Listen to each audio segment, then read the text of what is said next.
ভাই রিক্সা জমা কত দিনে? 300 টাকা? মানে মালিকের রিক্সা এটা? নিজের? আপনার নিজের? মানে ভাড়া দিলে 300 টাকা? আপনাদের ব্যাটারি লাগে কয় মাস পর পর?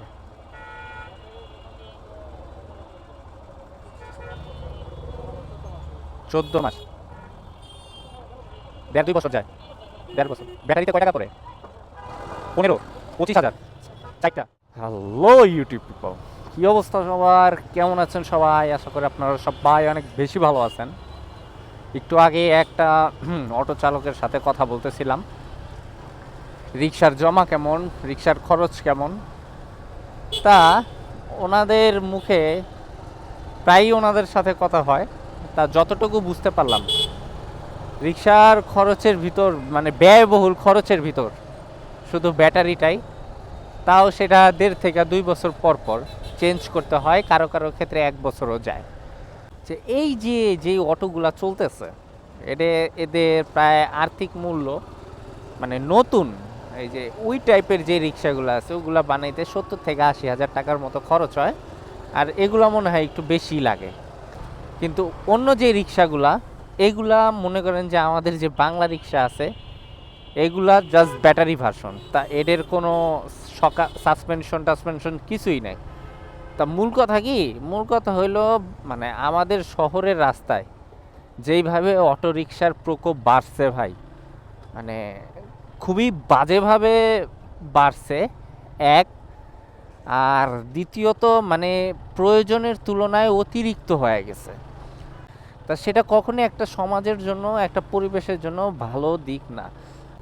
এই এরা যারা দেখেন কি অবস্থায় বইসা আছে, না আছে সিটিং পজিশন, না আছে ব্যালেন্স। যে গাড়িটা চালাইবো চালকের সর্বোচ্চ কমফোর্ট বিবেচনা কইরা একটা ভেহিকেল বানানো হয়।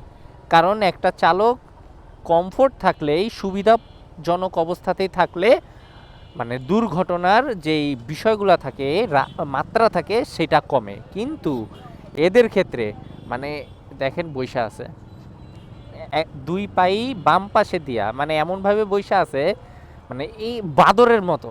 হ্যাঁ, গাছে বানর যেভাবে ঝুলে, এরা রিক্সা চালাইতে হইলে সেইভাবে ঝুইলা ঝুইলা রিক্সা চালায়। তা ওনাদের সিটিং পজিশনটাই আমার এত বিদঘুটে লাগে, এত মানে অ্যাবসার্ড লাগে।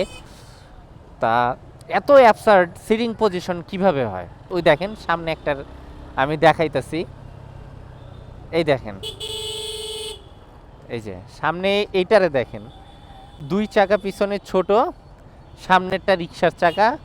তা এই যে এই যানগুলা মানুষ চড়ে যাইতেছে, এক জায়গা থেকে অন্য জায়গায় যাইতেছে, একে তো এদের ব্যালেন্স তো বিন্দু পরিমাণ কিছু নাই, এদের সেন্টার অফ গ্র্যাভিটিটা হাই হওয়ার ফলে ঝুঁকিপূর্ণ যান। আর দ্বিতীয়ত যারা উঠে, একে তো যে চালাইতেছে তার জীবনের তো তার কোনো তোয়াক্কাই করে না, কিন্তু যেই যাত্রীটা যাইতেছে মানে তার অবস্থা একবার ভাবেন। মানে অহরহ অ্যাক্সিডেন্ট আমি আমার চোখে দেখছি, যে এই যে এই টাইপের রিক্সায় মাঝখানে যে চেসিস, এই চেসিসটা ভাঙা যায়, মানে এইভাবে দুলে, সব সময় অলওয়েজ দুলতে থাকে।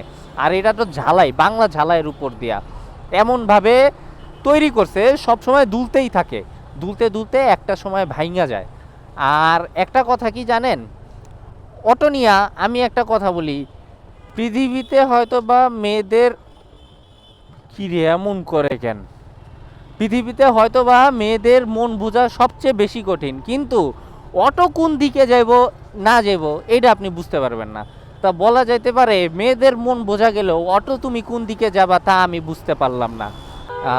মানে যারা আসলে আমরা ঢাকায় গাড়ি চালাই, ম্যাক্সিমাম মানুষ এই জিনিসটা ফেস করছে, কারণ তারা কোন দিক যাইব, কিভাবে যাইব আপনি প্রেডিক্ট করতে পারবেন না, ধরতেও পারবেন না, বুঝতেও পারবেন না। At the end of the day যে কোনো একটা অ্যাক্সিডেন্ট অথবা যে কোনো একটা দুর্ঘটনার সম্মুখীন আমরা হই ক্রমাগত।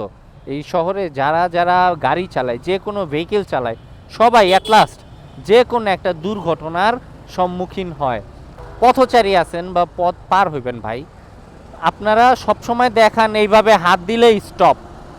ভাই একটা গাড়ি যখন রানিংয়ে থাকে হাত দিলে স্টপ হয় না ভাই, হাত দিলে কখনোই স্টপ হইব না। কারণ কি জানেন, কারণ আপনি হয়তো বা ভাবতেছেন হাত দিলে স্টপ, কিন্তু একটা গাড়ি যখন 50 বা 40-তে ক্রুজ করে তখন আপনি আপনার মাথায় হয়তো বা থাকে আপনি হাত দিলে গাড়িটা স্টপ হয়ে যাব, কিন্তু আপনি একবারও চিন্তা করছেন যে বাই এনি চান্স গাড়ির ব্রেকে যদি সমস্যা থাকে বা কোনো ধরনের প্রবলেম থাকে, গাড়িটা কি থামতে পারবো? থামতে পারবো না। তা আপনারা সবসময় চেষ্টা করেন কি হাত দিয়া গাড়ি ব্রেক করে তারপর আপনি পার হবেন। তা ভাই এই জিনিসটা, এই অভ্যাসটা থেকে আমাদের সইরা আসতে হবে, কারণ এই অভ্যাসটা থেকে সইরা না আসলে অনেক সময় অনেক ছোটোখাটো দুর্ঘটনা আছে যেগুলোর কবলে আপনারা পড়বেন। আপনার লজিক দিয়ে আপনি একটু চিন্তা করেন, আপনি থামাইলেন, হাত দিয়ে থামাইলেন, একটা গাড়ি থামাইলেন, ওই গাড়িটার তো ব্রেকটাও তো সমস্যা থাকতে পারে, ব্রেক নাও ধরতে পারে, তখন ওই বাইকালা দেখবেন কি আপনার গায়ের উপরে দিয়ে উঠায় দিছে, তখন দোষ হবে বাইকালার। আর আপনি কি বলবেন আমি তো সিগন্যাল দিছি, বাইক তো থামে নাই। তা বলেন, এখন কেউই চায় না ভাই আপনার শরীরের উপর দিয়ে উঠায় দিতে, নট এ সিঙ্গেল ড্রাইভার ভাই, কেউই চায় না। কেউ চায় না যে একটা মানুষের উপর দিয়ে আমি উঠায় দেই গাড়ি চালানোর সময়, এটা কখনোই কেউ চায় না। কিন্তু আমাদের কিছু ব্যক্তিগত ভুলের কারণে, হয় ড্রাইভারের ভুলের কারণে, নাইলে যারা আছেন তাদের কিছু ভুলের কারণে এই অ্যাক্সিডেন্টগুলা হয়। আর অতিরিক্ত গতি নিয়ে যদি কথা বলতে চাই, অতিরিক্ত গতি হলো আরও একটা সমস্যা। আপনি গতি তুলেন, সমস্যা নেই, যত গতি তত ক্ষতি, এটা সবসময় বলে। কারণ আপনি একটা সার্টেন স্পিড আছে, ওই সার্টেন স্পিডের পর গাড়ির নিয়ন্ত্রণ আর আপনার কাছে থাকে না, তখন ওই নিয়ন্ত্রণটা থাকে হলো গিয়া আপনি যেই রাস্তায় চলতেছেন ওই রাস্তার উপর। সবসময় মনে রাখবেন রাস্তা বুঝা গাড়ি চালাইতে চেষ্টা করবেন। রাস্তা বুঝা যখন রাস্তা কি চাইতেছে সেটা সবসময় বুঝতে চেষ্টা করবেন। এটা আপনার ডে বাই ডে ডেভেলপ করব। আপনি একদিনে এই জিনিসটা ডেভেলপ করতে পারবেন না যদি আপনি সবসময় চেষ্টা করেন যে না আমি রাস্তা বুঝতে চেষ্টা করতেছি, এই রাস্তা এই রিকোয়ারমেন্ট চাইতেছে, দেন আপনি সেই রিকোয়ারমেন্টে গাড়িটা রাইড করতে পারবেন, আর তখনই আপনি সেফ রাইড করতে পারবেন। তা এই জিনিসটা হলো অভ্যাস। এই রাস্তার যেই নলেজটা আছে, বেসিক নলেজটা, এই জিনিসটা হলো অভ্যাস। এটা ডে বাই ডে আপনি যখন বুঝতে চেষ্টা করবেন না এই রাস্তা আমার 20 স্পিড চাইতেছে, এই রাস্তা আমার 60 চাইতেছে, বা এই রাস্তা আমার 40 চাইতেছে, কিংবা এই রাস্তা আমার 80+ চাইতেছে, দেন আপনি দেখবেন কি একটা ফ্লো, রাস্তার একটা ফ্লো থাকে, ওই ফ্লোতে সবসময় ভাসতে চেষ্টা করবেন, না অল্প গতি না বেশি গতি। আপনি যখন এই ফ্লোতে নিজেরে ভাসাইতে পারবেন দেখবেন যে অনেক ছোটোখাটো দুর্ঘটনা আছে যেগুলা থেকে আপনি রক্ষা পাইবেন। আর আমাদের যে শহরের বিষয়টা, এটা কখন কি চায় না চায় সেটা আমরা নিজের কেউই প্রেডিক্ট করতে পারে না, কিন্তু যতটুকু সম্ভব যে প্রেডিক্ট করা উচিত।